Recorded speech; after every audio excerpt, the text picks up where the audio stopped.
Welcome to the Impact Sales Tribe VIP call for today, February 16, 2023. This is going to be a really fun one. This is one that I think I've already gotten some feedback from people that are here about just the title.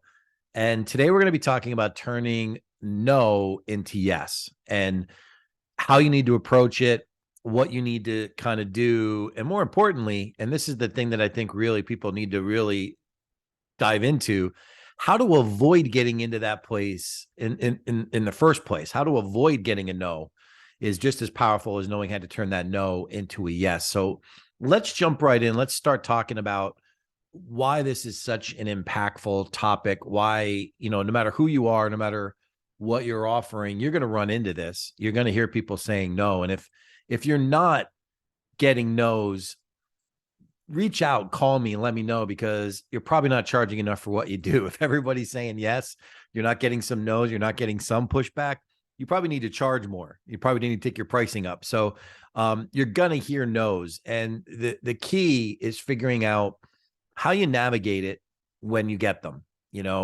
If you do face them, if you didn't do a good enough job to avoid it, if you didn't get right into a yes, and you do get a no, a hard no from somebody, how do you kind of approach it? And what do you do with that no? So let's start talking about why that's such an important issue, and really focus on the one thing that you need to do to kind of turn it around.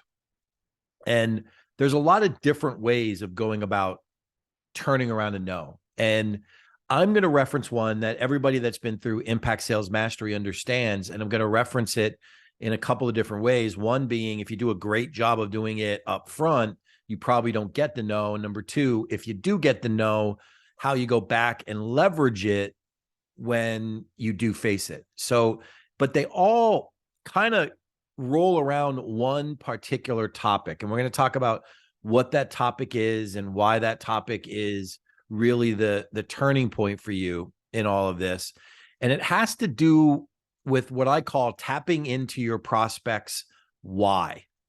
Like, why are they interested in what it is that you're doing? Why are they listening to what you're offering? Why is it a need, a desire, a want that they have? Your goal, your main objective to turn that no into a yes is to get to their exact why. What their why is needs to be significant and strong enough for them to take action and make decisions. Okay. And we talk a lot about this in Impact Sales Mastery, but we do it a slightly different way. We talk about it related to impact driven questions and the entire sales process. But I want to take a couple of minutes today before we go further into this and talk about why tapping into your prospects' why is so powerful. If you're showing somebody a product, a service, an offering, whatever it is that you do, your ultimate goal is to help them, change them, improve them, give them more, add value, impact their lives, right? That's the ultimate goal. And your main objective in accomplishing that goal should be figuring out how to tap into your prospects' why and have it align with what it is that you offer. Now, it may not perfectly align. It may not be exactly everything that they want, need, or desire. Their why may not be completely satisfied by whatever it is that you offer, but that's okay. As long as you're getting them closer to what's important to them, as long as you're getting them closer, even just inching forward or closer to what it is that they want to accomplish, what their true why is, you can be successful. And I get hit with that question a lot from people, like, well, my product doesn't address all the needs of my prospects. It does some of them. And I'm like, that's great. You can work with that as long as there's something that you can resonate with your prospect on and truly have it tap into their why. Now, that is different with each person. The meaning behind somebody's why is sometimes very personal. It's sometimes not completely evident, right? Not everybody is transparent and sharing of what it is that is important to them. So that's why it is so important that when you're working with your prospects, that you figure out how to get to their why. And if you were to break down all the different things that we do in sales, this one particular thing is perhaps one of the most important things that you can master. Why do you want that to happen? Why is this important to you? Why is this need, want, desire so important to you? And you guys who have been through Impact Sales Mastery understand the emotional connection to that and asking those types of questions. But for anybody who hasn't, it really resonates with getting somebody in the right place, in the right frame of mind to make a decision to do something. And we're not talking about specifically what the decision is yet. We're not talking about whether it's a solution, a combined solution, part of a solution. We're not getting into any of that. What we're focusing on right now when we talk about the why is your prospect aligned emotionally with where you need them to be for them to look at whatever it is you're offering and go, that's going to get me closer to what I want.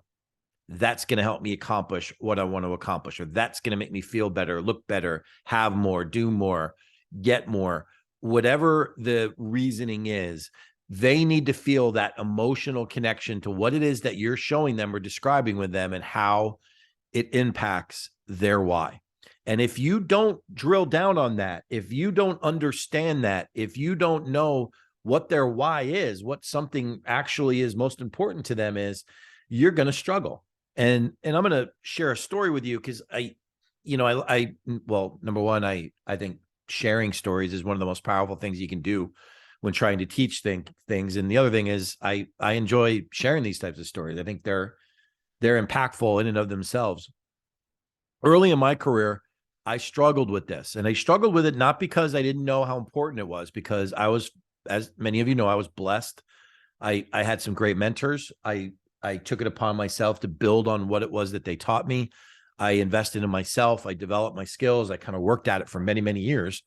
And I felt like I had a good grasp of certain things. But one area that I was deficient in, and I'll admit it, I'll own it, was I didn't do a great job of tapping into a prospect's why. Now, maybe it was because I was impatient, I was anxious, I was motivated to get to the sale and get it done and all these other things.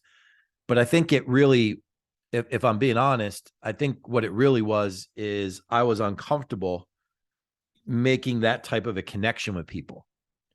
I think I mean, just being very transparent, I think I put a little bit of a wall up, and I didn't want to make that connection with people. I didn't want to know really the importance of their why because I was afraid of it.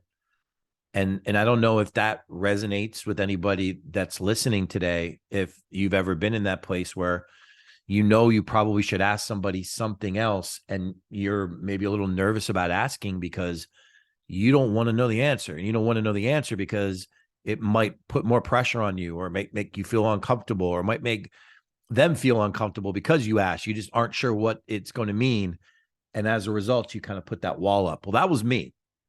And that was me many years ago. And I knew that that was something that I needed to kind of break through, because for me to be able to have the impact that I wanted to have and to help the amount of people that I wanted to help and to do the things that I wanted to do in my sales career, I had to break through that. I had to learn to get uncomfortable to be able to get to my prospects' why, because I knew ultimately that would lead me the direction that I wanted to go. So if you're listening to this and you hear things like an emotional connection to your prospect and you tighten up a little bit, and that's okay. If you do, it's normal. It's human. It's a normal reaction. If you ask the questions on the periphery, the questions that get you the basic answers that you need to get answered, and not much more, excuse me, and it doesn't go that deep or that,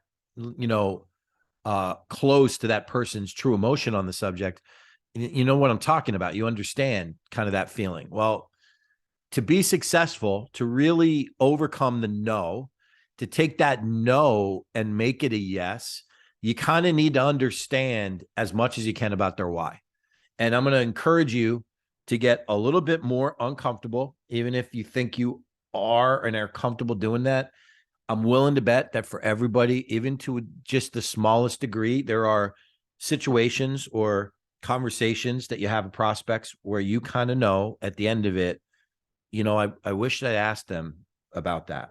I wish I asked them about what that meant to them, or I wish I asked that differently in a way that might have connected better with where they emotionally were. And, I'm hoping this call today, and whether you're catching it live or you catch the recording, that you officially hear that it's okay to ask those things of your prospects. It's okay to try to develop that type of a connection with somebody and really understand why it's important. If somebody says, it's important to me, we want to make sure we provide a stable working environment for our employees. Great. And they make a blanket statement. Hey, it sounds like a mission statement. It doesn't sound like really a why, but I mean, is it really emotional? It is when you start asking them, well, why is that important to you? Why does that mean something? Right. So if you want to turn around your no's and get them into yeses, you have to be comfortable getting uncomfortable. You have to be comfortable really understanding your prospects' why and tapping into it. Now, how do you go about doing that? You guys kind of remember this, from Impact Sales Mastery, if you've been through it. And if you haven't, pay attention. This is a big one. How you do it is by revisiting answers from impact-driven questions that you probably have asked them up until that point. So let's say you've done everything right and they've shared with you things that you think are meaningful enough that they should look at your product, your service you're offering and go, yeah, absolutely, I'm doing this, right? But then you get that no. You get that no and you aren't sure why. Well, number one, before you assume anything, and maybe I should back up just one quick step. Before you assume anything, here's a novel idea. Why don't you just ask them, hey, I understand. Can I ask you what's the reason you're saying no? Maybe it has nothing to do with anything that you think it has to do with. It's just something that is a weird one-off situation, and it doesn't have anything to do with what you've done up until that point. But assuming that's not the case, assuming that there isn't some weird thing that just happened, like, no, I'm not interested anymore. I just hit the Mega Millions and I'm out of here. Like whatever that weird one-off no could be, assuming that none of those things apply, and you have to go back to figuring out why they're saying no, revisit the answers from the impact-driven questions. And here's how you go about doing that. You go back to what they shared with you, ideally early in the sales process, about why certain things meant something to them. If you're offering a product or service or an offering that benefits them personally or benefits the bottom line of their business or benefits their employees' well-being, go back to the questions that talk about specifically what it does, how it benefits them, but more importantly, why that means something to them. Why does that mean something to you? So you're saying that it's important that you add to your bottom line, that you improve and you continue to grow your business. Can I ask why? Why is that so important? And get them to tell you if they haven't already. If they have, it's in your answers that you probably should have been paying attention to when you asked those questions early on. Maybe in that case, this person's running a legacy business that they inherited from their father, who inherited it from, his father, who inherited it from his father. And the pressure is emotional and real and mounting over everything it is that they do. And sometimes those decisions that are made in those situations aren't necessarily the right decisions, but they are right emotionally for that person. So you need to revisit the answers from the impact-driven questions. If somebody says something that's important, but they still say no, ask them why. Well, I like to say something like this to them. I'll say, well, help me understand this, Bob. When we were talking about this earlier, you had mentioned that adding to your bottom line was a priority for you because you felt this growing need to continue the legacy, to build the business, to have it thriving so you could pass it on to your son or daughter. And what we're proposing to you is going to not only just do that, but do that significantly. Help me understand how those two things aren't aligned and why you don't want to move forward with our solution. And see what they say. Maybe you misaligned the importance of some of those answers. Maybe it, it was important at the time. Maybe something's changed. Maybe there's some new equation that needs to be calculated in all of this. And I always use the analogy of, I don't know what I don't know. Help me understand, has something changed from when we last spoke?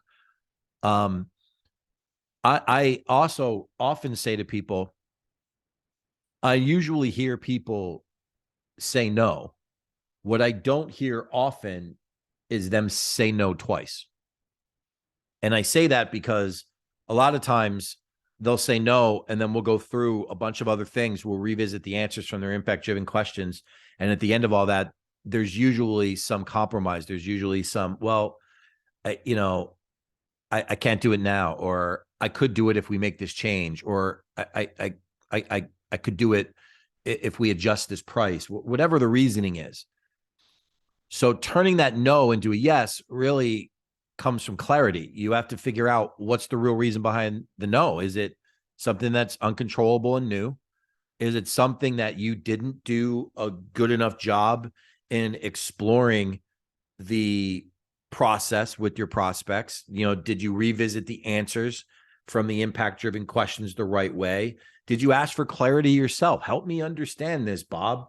Help me get my arms around this, Susan, because what you're saying is contrary to what you said to me last time or the previous appointment or when we first spoke about this.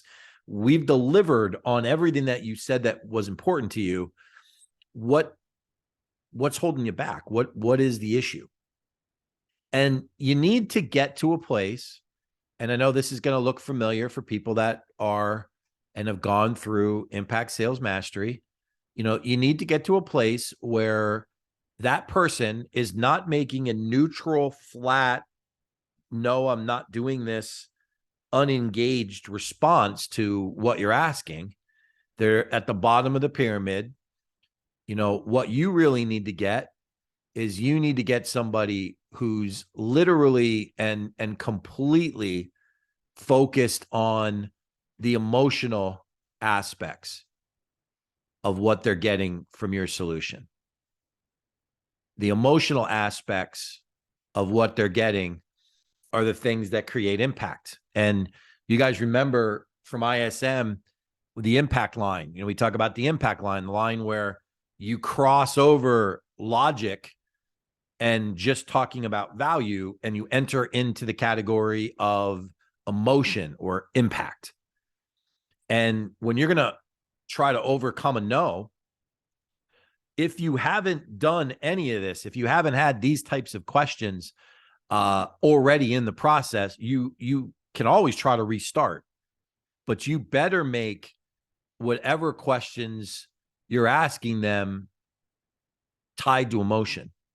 You better elicit some emotion from them, and you better get them beyond the impact line, beyond that point of just value. It's like, no, it's not just neutral. It's providing significant value, and beyond significant value, it's addressing the things that they said was most important to them, that they wanted the most, needed the most, had to have, the things that really made them feel a much higher commitment level. I think it to be very, very powerful when you engage people at that level and talk about how those solutions can impact their lives. And don't just talk about what you do. Don't just talk about your product, your solution. Go back and revisit the answers to those impact-driven questions. I think it plays such a role in your sales success because it opens you up to a place where you literally and without a doubt develop a better relationship with your prospect. Like, it's easy to say no to somebody that you don't have any type of relationship with. It's harder to say no to somebody that is working hard and providing value. It becomes very, very difficult, sometimes even impossible, when somebody really has tapped into your emotion. They provided a great solution. It makes a lot of sense. They've asked you things that nobody else has asked you, and they developed the phrase of that status of trusted advisor. When you get to that place, when you are occupying that space with your prospect, getting them beyond a no, even if that no seems strong, is not that difficult. Maybe it's not now. Maybe it's just help me understand so I can clarify. Maybe there's something that I didn't do a good job. A lot of times, you'll find that it just comes down to they've shut themselves off to looking at everything because they knew if they looked closer, they probably would make a decision and move forward. And maybe they put up their own wall. And I like to, wherever possible, imagine that in conversations with my prospects. And the fact really boils down to this: like, if I can come up with something that knocks down that wall, if I can create a way where we're emotionally connecting again, and I'm talking about the answers to those impact-driven questions, what was important to them, why it was important to them, what their life would look like with it, what their business would look like with it, how their employees would feel, what their growth plan would look like by doing it. Whatever the reasoning is, the more I can tap into that emotion, the easier it is for them to make a decision for yes versus no. But the less that I do that, the less that I remind them of it, the less that I get clarity on it, the more that I allow them incorrectly to occupy space in this neutral category here on the bottom of this pyramid. When they're in that category and there's no emotional connection to that no, it's easy for them to stick with the no. It's like, no, I can't do it. They're not thinking about it emotionally. They're thinking about it logically.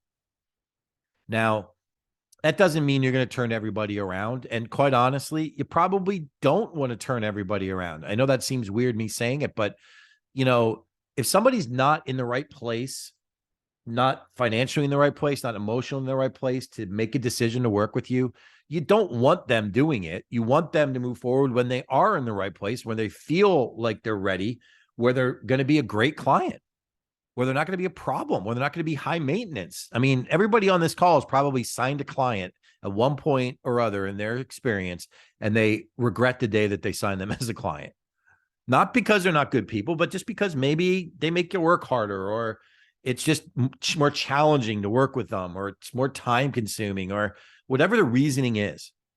So not every no has to be a yes, but for the ones that you really want to win, if you really want to tie them back and bring them in and really make that connection in the right way, make it emotional, develop that connection to what it is that they say is important to them in those impact-driven answers. When you ask those questions and they share all that stuff with you and you do all that amazing work, it just plays a big role in their success. It just does. They're connected to you. It's you're part of their journey. If you don't get to that emotional place, if you don't cross that impact line, if you stay, unfortunately, below that impact line, if you stay below that yellow line, only on just value, or worse yet, in the neutral stage, and you don't get into the emotion, you don't have the impact that you're trying to have. You just don't. I lost my graphics. Look at that. So I'm going to jump right back into, hold on one second here. Jump right back into where we were. Here we go. Right back here. All my writing's gone, but that's okay. You knew where we were. We were right at the impact line, talking about the importance of crossing over from the neutral and the value stage in the impact, making that connection. So if you really want to get people beyond the point of that no that they're hung up with. Get back to exploring impact. Get back to those impact driven questions. It makes it really, really challenging without doing that. If you do that, though, your odds for success go up dramatically. So I want to open things up for questions. Sorry about that little technical glitch at the end. That's what happens when you give somebody a little annotation tool and they're just going crazy with it. So who's got a question for me? Who's got something that I can answer, whether it's on this topic or something else?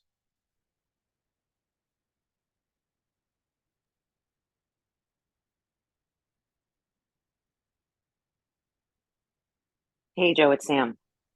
Hey, Sam, how are you? I'm great. My question is, and it's obviously subjective. So you gave us a variety of different ways to ask the same question, which is basically why are you saying no? Whether you're saying why are you saying no now, whether you're saying why a change of heart. Again, it's subjective and it's your own perspective. But like, at what point do you become annoying? In other words, Sure. like you're saying it's within that human contact that you're engaging and following up, even though we don't want to use that word follow up, but you know what I mean. You're touching base but you're asking it to what degree? So, like, if they say it's Yeah. not a no, but it's a no right now, you just leave it. No? Yeah. No, Okay. here I understand what the yeah was for. Yeah, I understand what you're asking. Do you just leave it? I think there is, of course, always a line, and you Right. have to read that with each person. One of the things that I go back to often, um, and I call it, and we've covered this before, and we cover this in the closing process, and I kind of call it jokingly my $200 million close because I know it's been a part of like over $200 million in transactions. Um, is I go back, it's that follow up and closing the loop. When people push back and they keep saying no, I'll always say, do you remember when we first started talking and I had asked you, I'm just going to ask you some questions for me to do the best job and provide the greatest value for you. I was going to need to ask these questions. And they'll say, yeah, I remember that. And I said, and you were so gracious to answer those questions that I know some of them weren't easy, but it actually helped me have a really good understanding of what it was you were trying to accomplish. Do you remember that? Yes. Well, part of our proposal that was tailored to you was to take those things into consideration. Would you agree that our proposal addressed many of those things? Maybe not all, but many of those things. And of course, they're going to say, yes, it did. And then I'll say something like, I understand completely if your answer is still no, but I just want to make sure from one professional to another that I've done everything I promised you that I was going to do. And that is to add the greatest value and have the biggest impact that I could have on you. And I want to be sure that I do my very best at that. So can you understand why I'm asking you to better understand why you're saying no? Does that make sense, Sam? Yes. Yeah. The reason is, you know, I take that so literally when I say that to somebody early on in the sales process about like, if you, for me to have the greatest impact and deliver the most value for you, I need to ask you some questions. I not only just say that to position the sale, I say that with deep meaning. I say that with a deep commitment to, I want to have a great impact on them. I want to help them. I want to do all the things that they, could potentially benefit from by working with me. And I take it seriously. So when somebody says no, I personally feel like, I'm sorry, maybe I haven't described it well enough. Maybe I haven't done enough. Two of the most disarming words in the English language when used together are I'm sorry. Like I'm sorry, but maybe I didn't do a good enough job of describing it, or I'm sorry. I promised that I was going to deliver the maximum value for you. I just want to be sure that I haven't missed something for you. And you get a couple of things from that, Sam. Sometimes you get people that'll say, oh, no, no, no, it's not that. It's really this. Okay, great. Well, let's talk about that. Maybe it's something that we can work with. Sometimes you'll get them to admit that there's some other issue that hasn't yet been discussed that's holding up the process, some other change, some other status that's gone awry. And that's okay if you figure it out and get clarity. Where you have to kind of make sure that you don't lose momentum on is if nothing has changed, you just need to understand what's the reason for the why. And I always say something like this. I'll say, I understand not everybody works with us, and that's okay. But can you just please share with me what your reasoning is as to why you don't want to work with us at this time? I'd just love to understand it for our own benefit.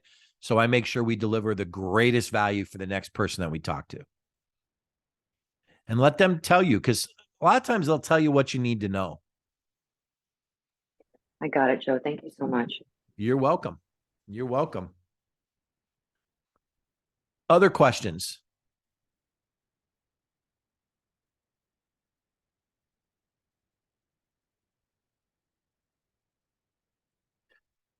One of the things I want to add, and I know I date myself when I say this, and for anybody that doesn't even recognize the name, number one, shame on you. Number two, jump onto YouTube. But if you guys remember the old TV show Columbo, I talk about this like pulling a Columbo all the time. Columbo, great role, great character, played by Peter Falk. He was a detective, and he was a master of asking people questions, and he would ask disarming questions. But his superpower, I thought, when looking at it later on, was he would ask disarming questions at the best time, because he would ask questions like, right walking out the door, he would ask one final question when people weren't expecting it, and then they'd answer, and he'd be like, "Oh, I'm so happy that you said that," or "I'm so happy that you mentioned," like, he would immediately key on something that would allow him to pivot and kind of change direction or get some answer or figure that out. This exact scenario, when people say no, you can do a Columbo.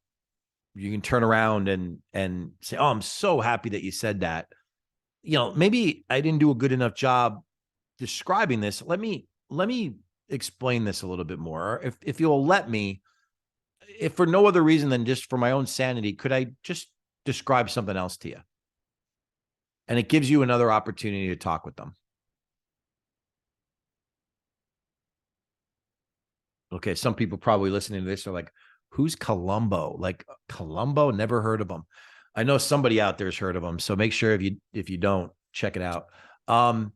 Okay. Hey, Joe. Other questions? Hey, Joe. Yes, Chris. Hey, quick question. What about the person that, you just get the real type A person that just, they're just, other than their little tick, they just struggle to get into that emotional impact zone. Sure. How do you help those people get there? Yeah. I've found, and that's a great question, Chris. I've found with those types of folks, when somebody feels they have to control everything, they're an A-type personality, they're a hard driver, they're the type of person that has to take the lead, you let them lead. And what you don't have to let them know is that you're steering. And I would normally say something to somebody like that, like, I can only imagine probably some of the pressure that you're under with the enormous responsibilities that you have, everything that you're dealing with. And, I'm sure there's a lot that you could probably teach me about you and your business. What I know is you also somebody that probably gets a lot of value from working with the right resource for the right thing. And you're probably an expert at recognizing that. What I know deep down is that I'm the right resource for you. And if you'll allow me, and I'm hoping you will, you'll take a closer look and see how what we can do can alleviate some of that pressure that you carry on yourself. And I let them look at it that way and say, here's somebody else that I can control. Here's somebody else that could help me look better, get more accomplished. But he's acknowledging that I'm carrying all of this responsibility, that I'm the guy or lady that's making the call. And he's offering up his expertise. Maybe I need to let him do it. And what that does, Chris, is that takes up that type of a personality, and it gets them bought in many times. Not all the time, but many times. I've seen, oh my gosh, I don't even know how many thousands and thousands of personality types like that. And I'm like that, but I'm a collaborator as well. I'm somebody that likes to build consensus. Not every A-type personality is like that. Some are very directive, some are very my way or the highway. You know, they're a one-trick pony, one tool, it's a hammer, and they hammer down every problem that they have. Those are going to be the hardest ones to win over. They struggle with collaboration. They tend to be the ones that have to direct everything. In that case, if it's that person is that intense, Chris, your better reaction would be something like, you're clearly somebody who understands the value of the right tool under the right set of circumstances. And I know we have a lot to offer, but I believe most importantly for you, your organization, for everything that you're dealing with, we can be one of the best tools you have in your toolbook, in your tool belt. We can be one of the greatest resources. But ultimately that's going to be your call. And it puts them in a directive mode. They feel like, oh, it's another tool. I control it. Like that's how they start to think. Now, whether or not that's really the case doesn't matter. It's more or less that that's how they feel. They get what they want to be comfortable moving forward. Does that make sense, Chris? Yes. Thank you, Joe. Yep. You're very welcome. That's a great question. Personality types play a role in this stuff. You know, ultimately, without overcomplicating it, I would say that just listen to really understand, like we talk about. Listen to understand where they're coming from. If they give you enough to work with, you should be very, very successful. If they don't, you may not have a chance. That happens. I had a call the other day with somebody. It was Friday, and I had a long week, and this person would be ideal for what we do. Like ideal, like everything, every single box was ticked, and he had all the answers. He just had all the answers during our conversation. And finally, at the end of it, I said, I really have appreciated this time. I don't get an opportunity to talk with people that are as astute and really have their business down the way that you seem to have. And the only question I have to ask you at this point, from where you are, two, really. Number one, why are we on the call in the first place if you have the answers? Because it seems like you probably wouldn't need me if this is all what the situation is. But the real question I have for you, and his name was actually Bob. The real question I have for you, Bob, and this is the most important, most sincere question that I can ask you at this moment. Does it hurt enough yet? Does all those things that you're describing, that you say you have down, that work, that all these other amazing things, but you're still not happy with where you are, does it hurt enough yet? Because something in what you described hurts you. And if you're ready to make it stop, I'm your guy. And if you're not, we might be having the same conversation in a year or two. And he stopped for a second and he said, nobody's ever been that blunt with me before. And I said, I'm not being blunt. I'm just being honest. Just being honest. So personalities play a role. The reality is not everybody is going to be a client. That's okay. The world doesn't need to fall at your door in every instance. I would tell you that if that was the case, believe it or not, you would probably find yourself more stressed than where you currently are, because you'd find yourself in a spot where you're working with people you don't really enjoy working with because you're working with everybody. Well, it's better to work with the right people who get your value, and you'll get a lot more out of that process. Okay. What other questions do we have? I'm just getting loosened up. What else we got?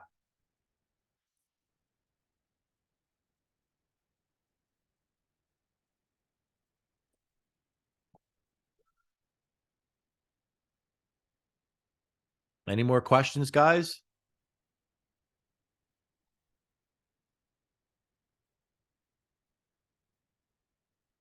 Quiet bunch today. Come on, there's got to be some questions. I'm just going to sit here and fill in and color in the letters here on the graphics if you don't ask Hi, any it's Susie. questions. Hi, Susie.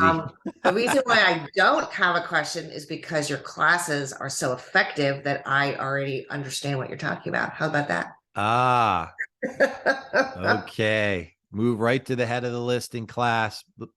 Little brown nosing is never a bad thing. No, look, I think like with anything, when you find something that works for you, if it's comfortable, you tend to work it well and get the most out of it. I'm hoping that Impact Sales Mastery and a lot of the stuff we talked about in the course is like that for all of you.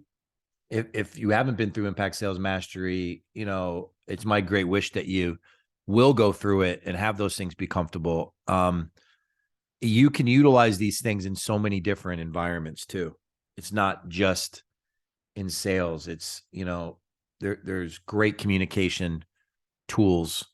There's great things. One thing that people have asked me in the last couple of weeks, and, you know, here we are, we're halfway through the first quarter of the year already. And I'm already getting calls from people who are nervous or panicking about their year-to-date sales results. So one of the things, and I'll share this with everybody on the VIP call, everybody that's one of our coaches, everybody that's, you know, in any of the programs that we offer, you know, if you look at where you are and you're already starting to slip behind where you want to be sales-wise for the year, you can never start early enough in reanalyzing what your activity metrics need to be for you to accomplish your goals. Every year, the sales activist company gets brought into different companies to fix broken sales organizations, right? I just had a call with a guy yesterday about a situation similar to this. His top producer didn't sell anything in December, didn't sell anything in January, been slow to get anything done in February, and we're reevaluating where they are activity-wise. So for every person, no matter what your goals are, take a look at where you are right now. And if you're not where you need to be, take the next week or less, reevaluate your activity numbers, start March 1 with a 10-month plan with updated numbers, updated activity, updated objectives, and reset what work that you're doing. I think you'll find that you're better off doing that sooner rather than later, or waiting till the first quarter. The average person, at least in my experience, when I talk to people, the average person doesn't really worry about that until like the end of the first quarter or even later. I know some people that don't panic about that until the middle of the year. And I'm like, man, I don't like to live that way. I like to stay on track. I like to stay on point for my goals. So just a quick tip, if you're really concerned about that, nervous about that, reevaluate. If I can help you in any way with that, let me know. I'd be happy to do it. Reset all your monthly numbers and goals and objectives, reset them with a new start date of March 1st, make it a 10-month plan and make sure the numbers work. And then head into March running at a full head of steam to accomplish those goals. Okay. We got time for a couple more questions. Anybody have anything?